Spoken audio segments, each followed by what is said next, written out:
बच्चों ध्यान से देखिएगा, बोर्ड पर मैंने क्या लिखा हुआ है। बोर्ड पर मैंने लिखा है वर्धमान तथा ह्रासमान।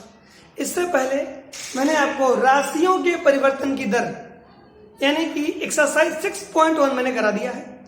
6.1 का मैंने क्वेश्चन भी सारा करा दिया है, ठीक है। जो इंपॉर्टेंट क्वेश्चन विविध का था वो भी मैंने करा दिया है, आपने देखा होगा मेरा वीडियो।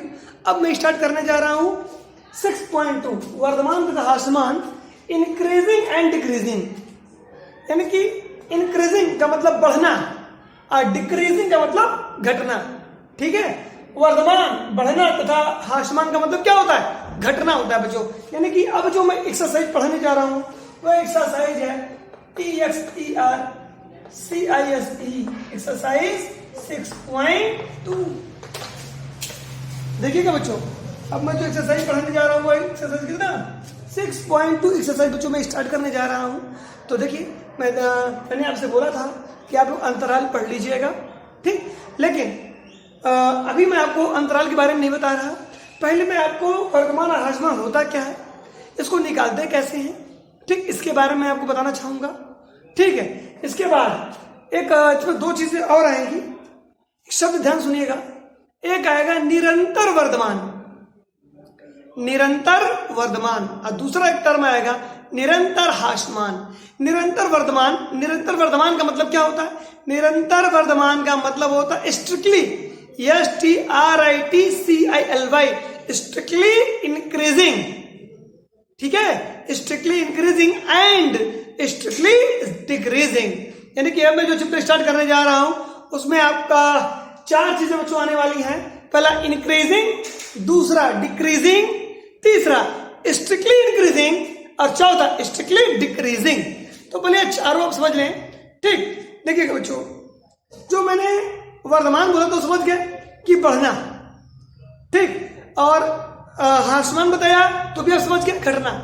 निरंतर वर्धमान का मतलब ये होता है बच्चों जो कि लगातार बढ़ेगा ही, कभी कम नहीं होगा या ना कभी रुकेगा। ध्यान समझिएगा, यदि वो बढ़ रहा है तो लगातार उसको बढ़ने की प्रक्रिया होगी, ठीक है ना।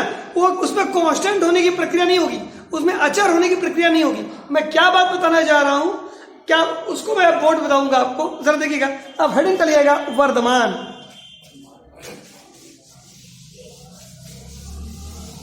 आइए बच्चों वीडियो में देखते हैं कि वर्धमान क्या होता है हमारा। वर्धमान इंक्रीजिंग,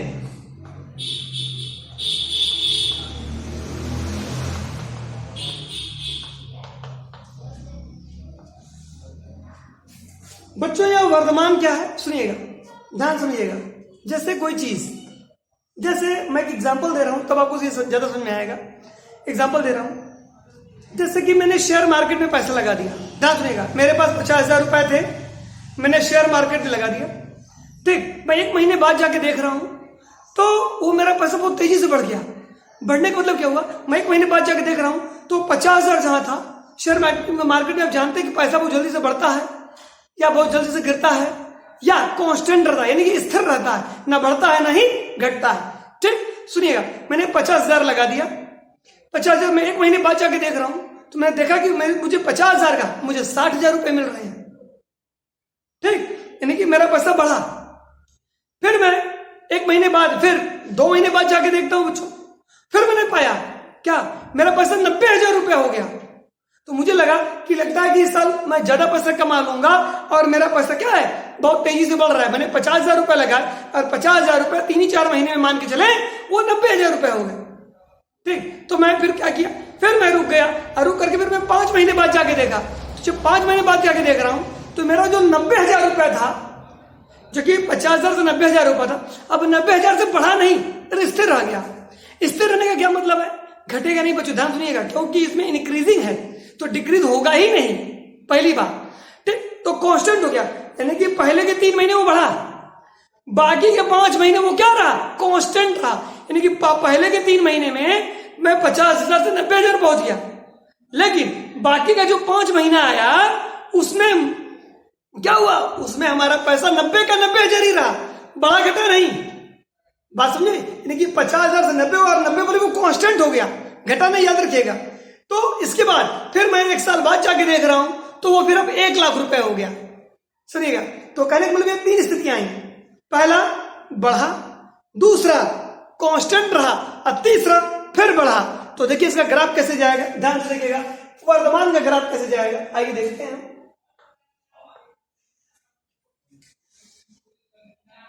देखिएगा, चलिए ये मेरा आप जानते ही हैं, अब मैं ग्राफ ले लेता हूं, आइए देखते हैं। देखिए बच्चों, पहले ग्राफ मुझे ऐसे मिला, ठीक, ये पॉइंट मेरा ए था, ठीक है, ए से पे मैं बी तक पहुंचा। मैं देख रहा हूं क्या कि मेरा ग्राफ स्लोप, कुछ इसको स्लोप बोलते हैं, मेरा स्लोप बढ़ रहा है, ठीक। फिर मैं देख रहा हूं कि जब मैं बी से सी पे गया, इधर ध्यान से देखिएगा बच्चों, यही आपको समझना है। बी से जब मैं सी पे गया तो मैं देख रहा हूं क्या कि मैं कांस्टेंट रह रहा हूं, इसमें कोई परिवर्तन नहीं हो रहा है, ध्यान देखिएगा। और फिर सी से मैं डी पे चला गया, कहां चला गया, डी पे। अब देखिए फिर बढ़ गया, यानी कि इसमें क्या बच्चों, ए से बी तक बढ़ा, बी से सी तक स्थिर रहा, और सी से डी तक फिर बढ़ा। आप इसमें एक चीज देख रहे होंगे, इसमें मेरा फलन कहीं घटा नहीं है, ठीक, या तो स्थिर है या तो बढ़ा है, यानी कि बढ़ा है तो या तो स्थिर है। इसी को बच्चों में कहते हैं, ये सिचुएशन जो बढ़ता है तब मैं कहता हूं dy by d x, dy by d x क्या ग्रेटर देन 0 से अधिक। इसी dy बाई डी एक्स को मैं बोलता हूं बच्चों क्या, फंक्शन डैश ऑफ एक्स, क्या ग्रेटर देन 0। ये हमारा ए से बी तक dy बाई डी एक्स ये बढ़ रहा है तो ग्रेटर देन 0, यानी कि एक स्थिति को दिखाया उसने। फिर अब देखिए, जब बी से मैं सी से जा रहा हूं तो dy बाई डी एक्स, याद रखिएगा, यानी बढ़ नहीं रहा है बच्चों, ठीक, ये पॉइंट सी हमारा, क्या बढ़ नहीं रहा है, स्थिर रह रहा है। जब स्थिर रहता है तब मेरा dy बाई डी एक्स कितना आता है, 0 आता है, याद रखिएगा मेरी बात। देखें, फिर लास्ट यहां पे देखें, फिर अब इस जगह हमारा फंक्शन डैश ऑफ एक्स जो है, फंक्शन डैश ऑफ एक्स इस जगह पे मेरा है क्या, बराबर 0। यहां पर आप देखेंगे फिर, तो फिर से मेरा dy बाई डी एक्स, देखें dy बाई डी एक्स क्या है मेरा, ग्रेटर देन 0, या क्या dy बाई डी एक्स, या सॉरी बच्चों, function dash of x greater than 0। तो आप स्थितियों को ध्यान से देखें बच्चों, क्या हो रहा है हमारे साथ, हमारा ग्राफ एक बार बढ़ रहा है, फिर स्थिर हो रहा है, फिर बढ़ रहा है। जब बच्चों ये 2 कंडीशन आई, यहां पर पहली कंडीशन ये है क्या, function dash of x greater than 0, और क्या function dash of x is equal to 0। ये 2 कंडीशन है, इन दोनों कंडीशन से मुझे तीसरा कंडीशन, ये दोनों कंडीशनों को एक साथ मैं ये बोल सकता हूं क्या, function dash of x greater then और इक्वल टू क्या, 0। तो ये कंडीशन हमारी होती है वर्तमान की बच्चों, ये हमारी किसकी कंडीशन है, यह शर्त है वर्तमान की, function dash of x greater then और इक्वल टू 0, याद रखिएगा, ठीक है ना। तो कहने का क्या मतलब है, जब भी मुझे वर्तमान मिलेगा बच्चों तो फंक्शन डैश ऑफ एक्स, या ये भी लिख सकते हैं आप dy by d x greater then और इक्वल टू क्या, 0। और याद रखें, यहाँ जो dy बाई डी एक्स है बच्चों, या फंक्शन डैश है, ये हमारी प्रवणता है, ये हमारी क्या है, याद रखिएगा। नोट में मैं नोट लिख दे रहा हूं, याद रखें, अभी मैं आगे आपको इस चीज को मैं पढ़ाऊंगा। dy बाई डी एक्स या फंक्शन डैश ऑफ एक्स, इसको हम स्लोप बोलते हैं, प्रवणता, या क्या बोलते हैं, स्लोप, इसको लोग प्रवणता बोलते हैं, dy बाई डी एक्स, याद रखिएगा बच्चों। तो हमें इस बात का बिल्कुल ध्यान रखना पड़ेगा, और बार बार ये ध्यान रखना पड़ेगा कि हमारा फंक्शन कैसा है, इंक्रीजिंग है या डिक्रीजिंग है। तो बच्चों मैं आपको इंक्रीजिंग डिक्रीजिंग आज पढ़ाने जा रहा हूं। इसमें पहला वर्तमान के बारे में मैंने आपको बताया, देखिए बच्चों, ये हो गया मेरा वर्तमान। अब मैं बात करूंगा निरंतर वर्तमान की। निरंतर वर्तमान में क्या होगा? निरंतर वर्तमान में बच्चों मेरा फंक्शन कभी घटेगा नहीं, सदैव और सदैव क्या होगा? बढ़ेगा ही। तो आइए मैं दूसरा हेडिंग डालने जा रहा हूं, निरंतर वर्तमान।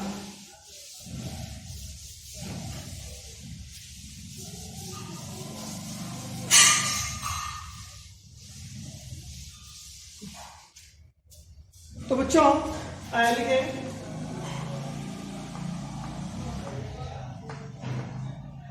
निरंतर वर्तमान, स्ट्रिक्टली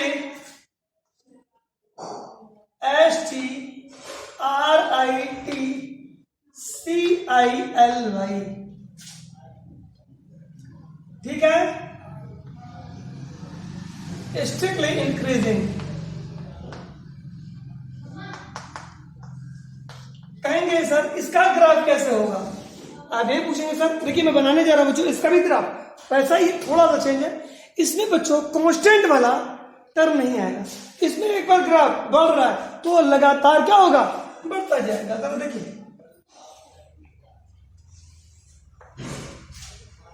मेरा ग्राफ एक बार, इसमें कोई बीच में सिचुएशन नहीं आती है। एक बार बढ़ गया तो वो क्या है? बढ़ ही रहा है, यानी कि dy बाई डी एक्स क्या होता है? ग्रेटर देन 0, यानी कि फंक्शन डैश ऑफ एक्स ये क्या होता है? Greater than 0। तो वर्तमान के लिए, निरंतर वर्तमान के लिए कंडीशन होगा, निरंतर वर्तमान के लिए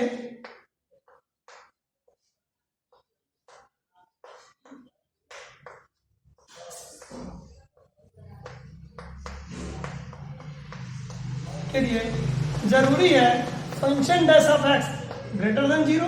आप ये बोले, ठीक है बच्चों, या क्या dy बाई डी एक्स क्या ग्रेटर देन 0। कहने का मतलब बच्चों यदि मैंने, ठीक है, शेयर मार्केट में एक बार पैसा लगा दिया 50,000 रुपया, मैं जब जा रहा हूं, जब भी देख रहा हूं, एक दिन पे भी देख रहा हूं, एक घंटे भी देख रहा हूं, सुनिएगा, ठीक है, तो मुझे हमेशा उस पैसे में कुछ न कुछ इंक्रीमेंट मिलेगा, कभी वो घटेगा नहीं, वो लगातार बढ़ रहा है। ये लगातार जब भी कोई चीज बढ़ती है उससे उसका स्ट्रिक्टली इंक्रीज, निरंतर का मतलब क्या होता है? लगातार, इसको बोलते हैं लगातार। निरंतर का मतलब लगातार होता है, लगातार वो बढ़ रहा है, ठीक है। तो लगातार बढ़ेगा तो बच्चों यहां से इक्वल टू का साइन हट जाएगा, क्योंकि वो कभी कांस्टेंट नहीं होगा, ठीक है। तो आप ये दो चीजें समझ गए होंगे कि निरंतर वर्तमान और वर्तमान में क्या अंतर है। अब मैं दोनों और आपको मैं बता दूं, ठीक, ये जो मेरा खत्म हो जाएगा बच्चों, तो मैं इस पे आपको अंतराल के बारे में बताऊंगा।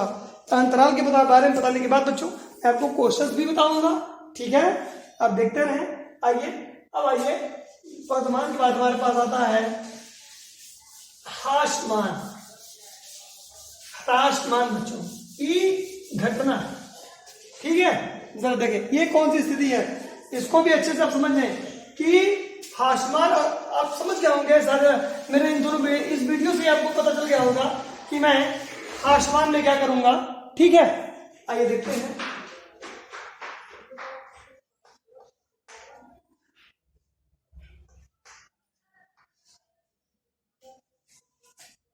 डिक्रीजिंग,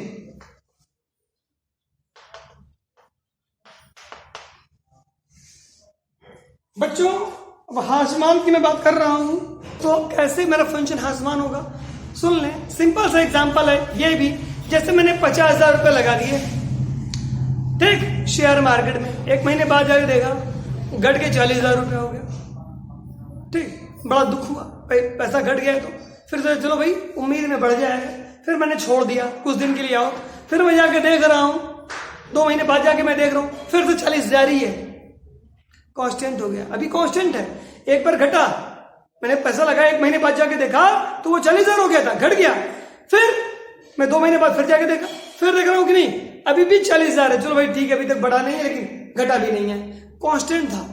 फिर मैं 5 महीने बाद जाके देखा, जाके मैं देख रहा हूं घट के 20,000 हो गया है। मैंने इन्वेस्ट कितना किया था 50,000, ठीक।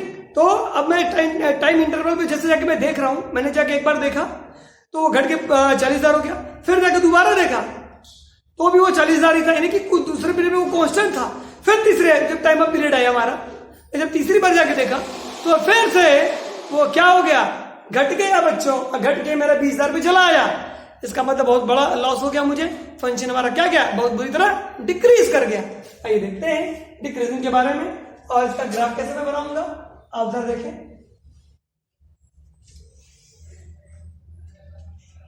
देखिए मेरा फंक्शन था, देखिए एक बार ऊपर से नीचे घटा, देखिएगा ये पॉइंट मेरा ए है, ठीक, ए से बी, आप देख लें ए से बी घटा, बी से सी स्थिर रहा, आप यहां देख सकते हैं आराम से, बी से सी क्या है, स्थिर है, और फिर सी के बाद देख रहा हूं तो फिर क्या हुआ, वो घट गया डी तक आते आते। बात सुन में आई, जरा देखें ऊपर से नीचे घटा, यानी कि यहां क्या हुआ, dy बाई डी एक्स हो गई लेस देन 0, यानी कि फंक्शन डैश ऑफ एक्स क्या हुआ, लेस देन 0। यहां देखें dy by d x equal to 0, यानी कि क्या, function dash of x equal to 0। और लास्ट फिर से देखें dy बाई डी एक्स हमारा क्या हो गया बच्चों, यानी कि dy by d x less than 0, यानी क्या, फंक्शन डैश ऑफ एक्स क्या हो चुका है, ये भी हमारा हो गया है function dash of x less than 0 हो चुका है बच्चों, देख सकते हैं इधर सीधा। आइए देखते हैं, तो फंक्शन डैश ऑफ एक्स मेरा मुझे क्या मिला लास्ट में भी, लेस देन 0 मिला। तो बच्चों आप ये अच्छे से समझ गए होंगे वीडियो में कि कब मेरा फंक्शन डिक्रीज कर रहा है, कैसे डिक्रीज करेगा और कैसे इंक्रीज करेगा। यहाँ भी दो कंडीशन मिल रही है, पहला क्या, dy बाई डी एक्स क्या मिला, लेस देन 0, दोबारा मुझे क्या मिला, dy बाई डी एक्स क्या मिला, इज इक्वल टू 0। इन दोनों कंडीशन को जब मैं कंबाइन कर देता हूं तो मिलता है dy by d x less than or equal to क्या, 0, ठीक है। और इसी को बच्चों में बोलता हूं क्या, और या फंक्शन डैश ऑफ एक्स क्या, less than or equal to 0। आप देखते रहे बच्चों इस वीडियो को और मेरी बातों को समझते रहें, ठीक, मैं क्या बता रहा हूं आपको पूरा ध्यान लगाएं, ठीक है। और आपको कोई दिक्कत हो तो फिर भी मुझे बताएं। तो आप देख रहे होंगे बच्चों कि फंक्शन और function dash of x less than equal to मेरा क्या हो गया, 0 हो गया बच्चों। तो आप देख लिया, एक बार मेरा फंक्शन जब बढ़ रहा था तो भी कंडीशन हमें बता दी, घट रहा था तो भी, और ये कंडीशन है किसकी, हाशमान की। और साथ में निरंतर हाशमान का वीडियो न भी बताऊं तो भी आप कर लेंगे, लेकिन मैं बता ही दे रहा हूं, ठीक। एक बार सोच लें तो उसके लिए आप कैसे बनाएंगे, निरंतर हाशमान देख लें आप, ठीक। इसके बाद में आपको अंतराल के बारे में पढ़ाऊंगा।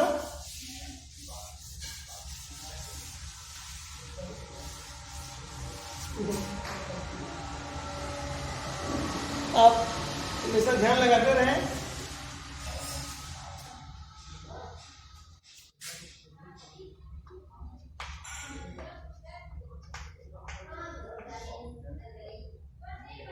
निरंतर हाशमान यानी कि बच्चों ये लगातार घटेगा, याद रखिएगा, ये कभी यानी कि स्ट्रिक्टली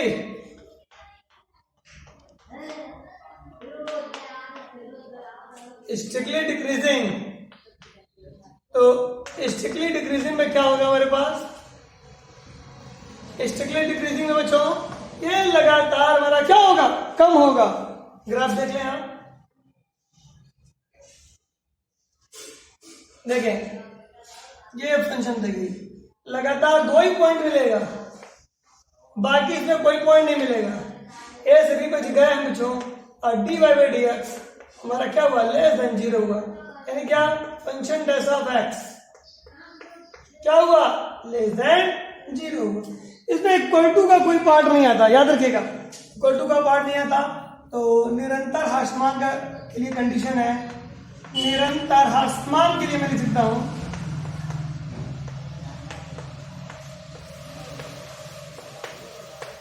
निरंतर हाशमान के लिए tangent dash of x less than 0, याद रखें, और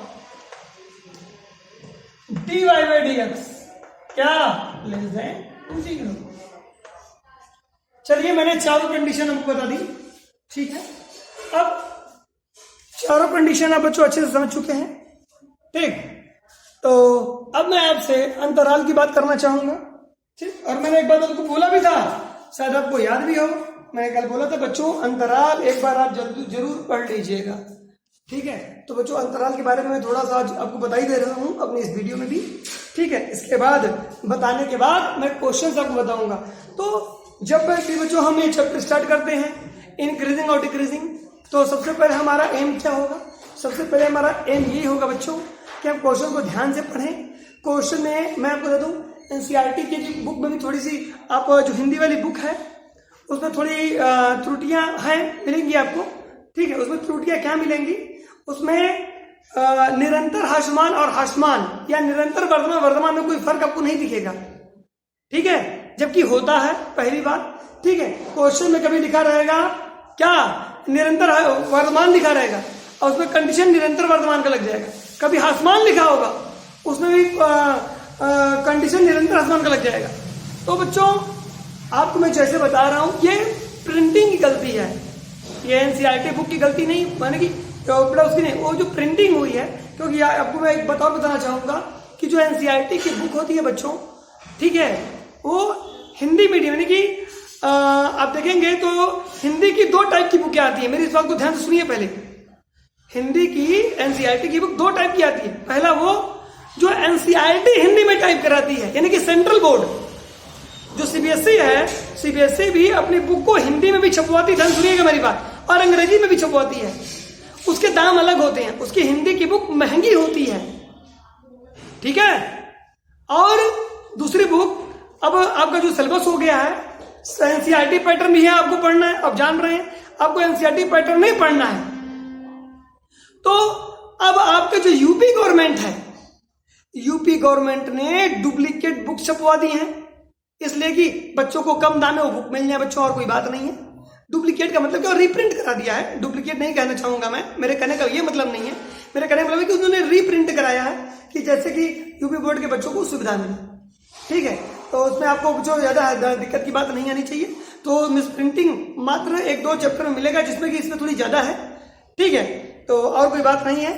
तो इस बात को आप ध्यान रखते हुए मैं जो बता रहा हूँ वीडियो, उसको आप ध्यान रखिएगा, ठीक है। तो यूपी गवर्नमेंट की बुक में जो थोड़ी इक्वल टू वाला साइन वगैरह छूटा हुआ है, जिसके कारण थोड़ी बहुत दिक्कतें हैं, ठीक। तो आइए अब मैं जो वीडियो आपको बना रहा हूँ, बताने जा रहा हूँ, उसमें मैं स्टार्ट करता हूँ अंतराल के बारे में, ठीक है। आइए देखते हैं।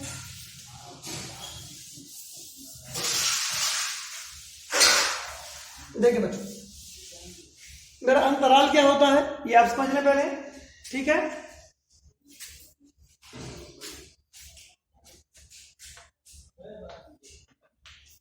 अंतराल, इसको अंग्रेजी में इंटरवल बोलते हैं।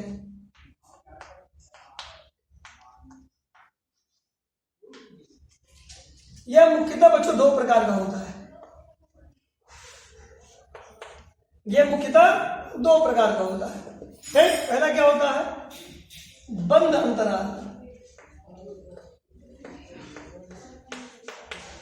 बंद अंतराल, ठीक। दूसरा होता है खुला अंतराल।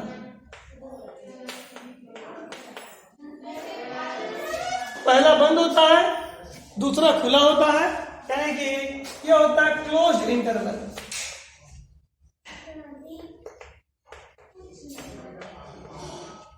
और यह होता है ओपन इंटरवल।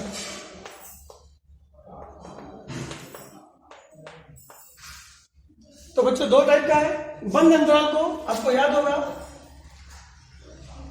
इस तरीके से बच्चों, ये इसका सिंटेक्स है, प्रदर्शित करने का तरीका है, ठीक। और खुले अंतराल को 2 तरीके से बच्चों दिखाते हैं, या तो इसी साइन को ऐसे उलट देते हैं, देखिएगा, या हम इस तरीके से प्रयोग करते हैं। मैंने आपको पहले भी पढ़ाया बच्चों अंतराल, जो बच्चे मुझसे पढ़े हुए हैं ये बातें वो जानते जरूर होंगे। तो बंद अंतराल इस तरीके से लगता है, खुला अंतराल इस तरीके से लगता है। ध्यान सुनिएगा, सामान्य तौर पर जो बंद अंतराल होता है वो इस पे लगता है, ठीक, ये जो यानी कि function dash of x greater then और इक्वल टू 0, देख लीजिएगा जरा, और या इस पे लगेगा function dash of x less then और इक्वल टू 0।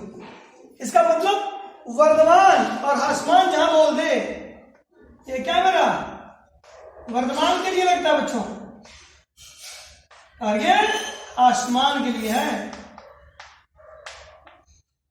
तो समझे, ठीक। या जैसे कि यहाँ एक इंटरवल में लिखा रहेगा a कॉमा b, ये लोअर लिमिट होती है बच्चों और ये अपर लिमिट होती है, इसमें भी यही समझे, a कॉमा b या फिर ऐसे a कॉमा b, ठीक है। तो अंतराल ऐसे लगेगा। तो बच्चों जब इक्वल टू हो, ध्यान सुनिएगा, जब इक्वल टू हो तो हमारे पास कौन सा अंतराल लगता है, बंद अंतराल लगता है। और जब हमारे पास बच्चों ये हो जाए, ध्यान सुनिएगा,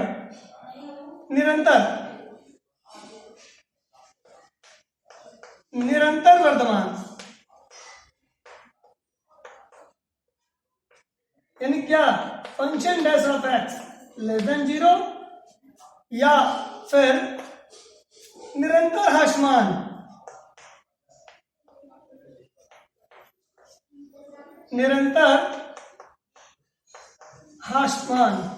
तो function dash of x, sorry बच्चों मैंने गलत लगा दिया, सॉरी, ये निरंतर वर्धमान है तो ये ग्रेटर देन 0 होगा, ठीक, और ये हमारा क्या हो जाएगा, निरंतर ह्रासमान लेस देन 0 हो जाएगा।